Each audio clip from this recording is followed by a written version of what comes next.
ఇది చూసిన యూదులు దేవుడే మనల్ని కాపాడాడు, రోమన్లు భయపడి పారిపోయారు అని సంతోషంతో రోమన్ సైన్యాన్ని తరుముకుంటూ వెళ్లారు. రోమన్ సైన్యం వాళ్ళకు భయపడి పారిపోయారు అనుకుని యూదులు విజయోత్సాహంలో మునిగిపోయారు. సాధారణ యూదులు మనం గెలిచామని సంబరాలు చేసుకుంటూ ఉంటే సంఘం మాత్రం యేసుక్రీస్తు చెప్పిన మాటలను గుర్తు చేసుకున్నారు. ఇదే కదా మన ప్రభువైన యేసు చెప్పిన సూచన. రోమన్ సైన్యం వెనక్కి వెళ్లడం, యూదులు వారిని తరమడం వల్ల నగరం ద్వారాలు తెరుచుకున్నాయి. కాపలా లేదు.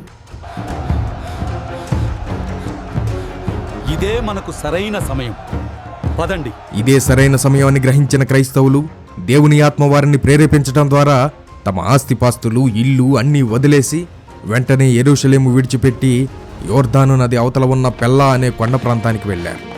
అన్నీ వదిలేయండి, ప్రాణాలు ముఖ్యం. Gather what you can. We must flee to the mountains. Quickly! Do not look back!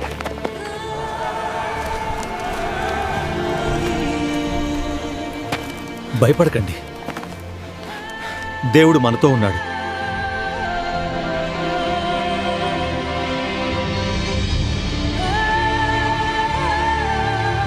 యేసుక్రీస్తు మాటను నమ్మి క్రీస్తు శకం 66లో దొరికిన చిన్న గ్యాప్లో పారిపోయిన సంఘం మాత్రం పెల్లా కొండ ప్రాంతంలో సురక్షితంగా ఉన్నారు.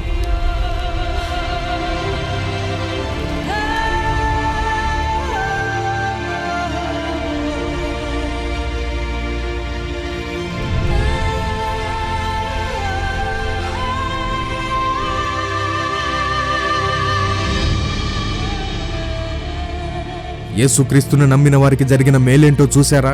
ఆయనను వెంబడించిన వాళ్లకు జరిగిన అద్భుతం ఏంటో చూశారా? వారి తోటి ప్రజలంతా ప్రాణాలు కోల్పోతుంటే దేవుడు వారిని భద్రంగా కాపాడాడు. వాక్యాన్ని విని గుర్తుపెట్టుకుని మెలకువగా ఉన్న వాళ్ళు రక్షించబడ్డారు. వాక్యాన్ని విని విస్మరించిన వాళ్ళు మరణానికి, శ్రమకు అప్పగించబడ్డారు. క్రీస్తు శకం 70లో ఆ భయంకరమైన హింస ఎలా జరిగింది అనే చరిత్రను వీడియో రూపంలో మీ ముందు పెట్టాను. ఈ విషయాలన్నీ మరింత మందికి చేరేలా ఏం చేయాలో మీకు బాగా తెలుసు. Jesus coming soon, so be prepared.